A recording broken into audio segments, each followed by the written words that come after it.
जैसे कि मैं आपको पहले ही बता चुका हूं कि कमाल साहब के साथ ऐसा वाक़या होगा जिसकी वजह से वो हॉस्पिटल पहुंच जाएंगे और उनकी टांग में चोट लग जाएगी, जिसकी बदौलत वो हॉस्पिटल में एडमिट हो जाएंगे। फिर यहाँ पे इरसा और एजल दोनों इनको देखने के लिए आएंगी, लेकिन यहाँ पे इनके साथ कुछ ऐसा वाक़या होगा जिससे दोनों ही ये बात सुन के काफ़ी हैरान हो जाएंगी। ये बात कमाल साहब बोलेंगे या फिर इनकी खाला बोलेंगी, क्योंकि अब ये चल नहीं सकते तो फिर ऑफिस कौन संभालेगा, और एजल यहाँ पे छोटी हैं तो फिर ये सारा दारोमदार जाएगा इरसा के कंधों पर जाएगा, और इरसा साफ तौर पर मना कर देंगी कि मैं ये बोझ नहीं संभाल सकती। लेकिन यहाँ पे कमाल साहब भी इनको बोलेंगे ये बिल्कुल सही बोल रही हैं कि तुम्हें ऑफिस ज्वाइन करना चाहिए, और तुमने हाल ही में भी तुम जॉब भी कर चुकी हो ऑफिस के अंदर, तो फिर तुम्हें ये सब कुछ मालूम होगा कि किस तरह हैंडल करना है, और ये तुम अच्छी तरीके से हैंडल कर लोगी, ये मैं जानता हूँ। अब यहाँ इरसा के पास भी कोई चारा नहीं है हामी भरने का, और यहाँ पे वो हामी भर तो लेंगी लेकिन वो काफ़ी मुश्किलात होगी अब इनको मिलने के लिए दानियाल से। लेकिन यहाँ पे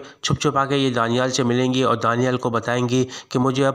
अब कमाल को ऑफिस संभालना पड़ेगा, और मैं ये नहीं चाहती कि मैं कमाल के ऑफिस में जाऊं। लेकिन यहाँ पे दानियाल इनको बोलते हैं कि नहीं, तुम्हें जाना चाहिए और उसकी सीट पे बैठना चाहिए, तुम्हें वहाँ पे जाके काम करना चाहिए ताकि तुम अपनी एक पहचान बना सको। और यहाँ एजल दानियाल की बातों में आ जाएंगी और ऑफिस ज्वाइन करेंगी फिर, और यहाँ पर दानियाल का काम भी निकल जाएगा क्योंकि वो काफ़ी बड़ी रकम इनसे लेना चाहते हैं, और यहाँ पर अपना घर भी बेच चुकी हैं और सारा पैसा दानियाल के हैंड ओवर करना चाहेंगी वो मकान का। लेकिन यहाँ दानियाल को मना कर देंगे क्योंकि दानियाल को आगे नज़र आ रहा है कि ऑफिस जाके इरसा जो है काफ़ी कुछ पैसा दे सकती है इनको, ये तो सिर्फ पीनट है, और जो कमाल का ऑफिस के अंदर जो इतनी बड़ी रकम पड़ी हुई है वो कैसे हथियानी है, वो उसका प्लान बना रहे हैं। अब देखना ये होगा कि दानियाल इरसा से क्या कुछ काम करवाते हैं इनके ऑफिस के अंदर और कितना घमंड करवाते हैं। और ये बात इरसा काफ़ी पहले बता भी चुकी है दानियाल को कि मैं कभी भी धोखा नहीं दूंगी कमाल को, क्योंकि कमाल ने मेरा काफ़ी साथ दिया है। अब देखना ये होगा इरसा अपने ऑफिस के काम में इतनी मगन हो जाएंगी